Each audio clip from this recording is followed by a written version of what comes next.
بدگمانی کیا ہے؟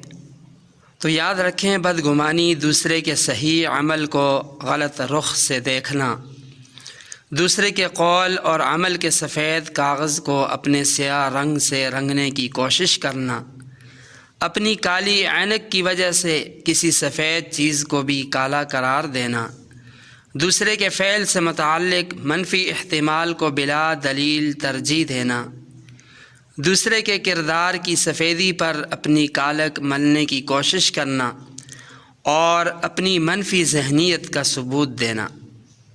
بدگمانی کے غلط اور ناجائز ہونے کے لیے فقط اتنی بات کافی ہے کہ آپ کے پاس اس کی کوئی معتبر دلیل اور ثبوت نہیں ہوا کرتا۔